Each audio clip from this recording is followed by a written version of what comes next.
Alors, bienvenue sur les Chevaliers, la chaîne de formation dédiée à la programmation. Je suis Parala Snap, formateur, programmeur et créateur du groupe Les Chevaliers. Encore une fois, soyez les bienvenus dans cette formation en PHP, plus précisément en PO au niveau de la programmation orientée objet.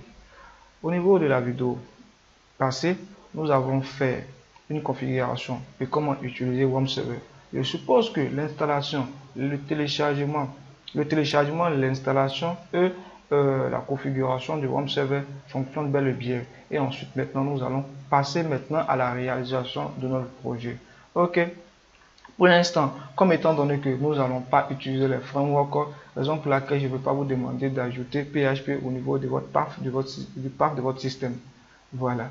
Mais je vais juste faire une vidéo de démonstration pour vous montrer comment mettre le PHP au niveau du path de votre système, c'est-à-dire le path de votre système. Pourquoi? Parce qu'en installant Composer, il est nécessaire de faire ça. Il y a des gens qui travaillent avec Composer pour pouvoir travailler sur Laravel. Je sais qu'ils seront bloqués par cette partie-là. Et pour le faire, étant donné que vous avez déjà votre PHP déjà installé, si vous avez le PHP au niveau de votre part de votre système, lorsque vous allez taper PHP-version,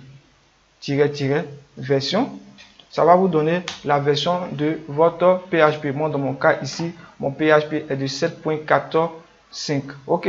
Lorsque vous tapez chose, l'invite de comment vous dit qu'il y a une erreur, alors PHP n'est pas ajouté au niveau de path de votre système.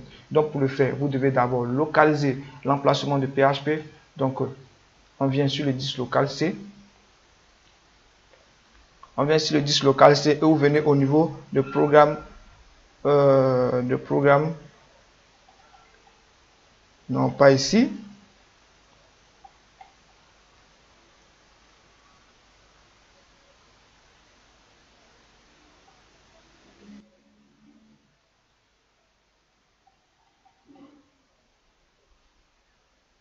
Bon, on va aller prendre celui qui est dans celui de WAMP Server en même temps. Vous rentrez dans WAMP, voilà, vous rentrez dans WAMP, c'est-à-dire on va ajouter celui de WAMP Server.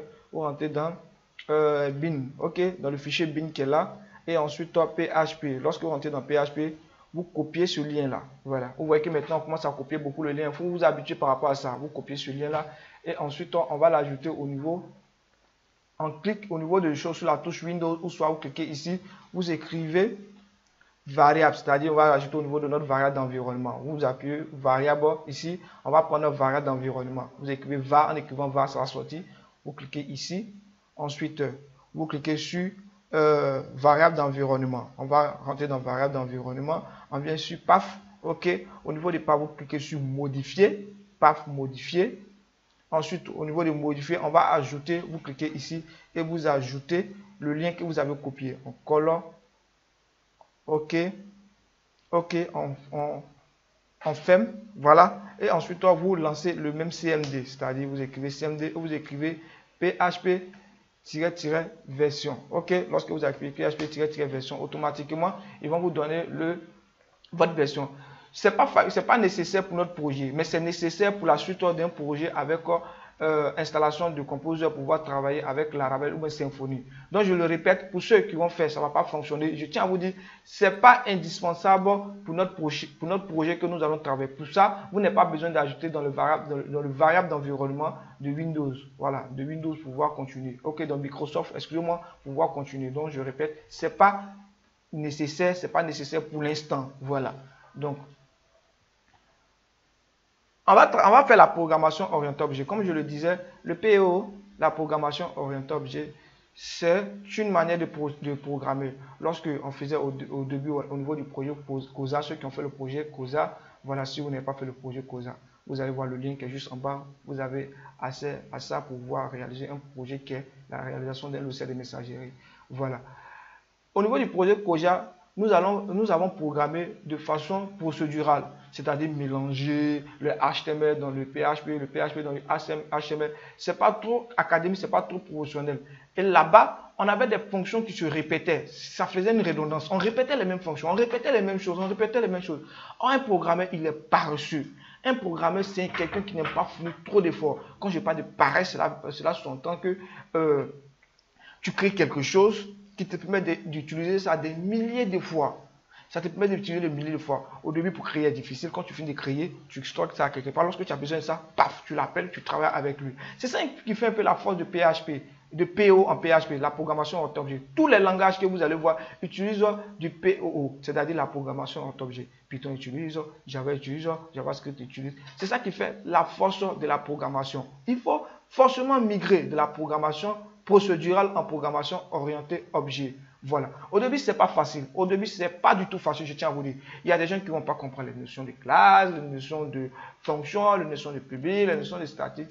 Mais lorsque vous allez acquérir cette base, c'est fini. Et je suis sûr qu'à la sortie de cette formation, ce serait du jeu pour dire que je fais du PO maintenant. Voilà. Donc, comme je le disais, et c'est quand même esthétique, c'est quand même beau. Moi, c'est ce que moi j'ai aimé.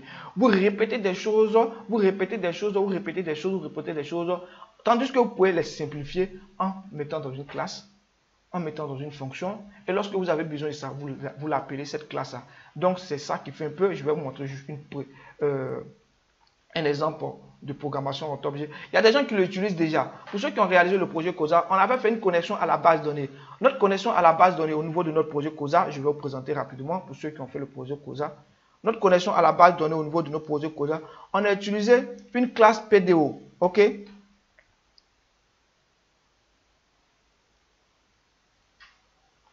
Le projet COSA que nous avons fait.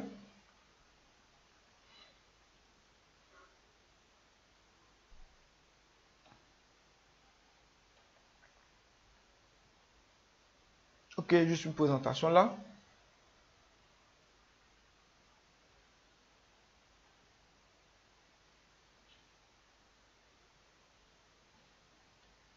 On patiente que ça charge. Voilà, juste présenter ce qu'on avait fait.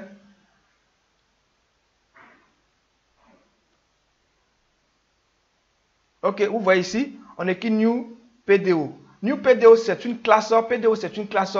Voilà, c'est une classe. Voilà, PDO, c'est une classe, c'est un objet. Classe, objet, tout la même chose. Ok, c'est un objet dont on va utiliser. À travers cette classe PDO, on arrive à utiliser plusieurs fonctions qui se trouvent à l'intérieur de PDO. Ok, carrément différent de POO. POO, c'est la manière de programmer. PDO, c'est une classe. Ne pas confondre. Au début, moi, je confondais beaucoup.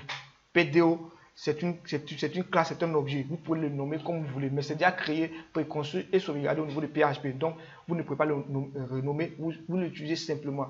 Et à l'intérieur de cette classe-là, il y a plusieurs fonctions. On dit il y a plusieurs méthodes, il y a plusieurs fonctions qui se trouvent à l'intérieur. Donc, ils nous permettent de nous faciliter la vie. C'est-à-dire, ils ont créé le truc, ils ont sauvegardé lorsqu'on a besoin de ça. On l'utilise tranquillement. Comment c'était créé, comment c'était fait, ce n'est pas nos problèmes. Nous, on l'utilise simplement. C'est ça qui fait la force de la programmation en objet.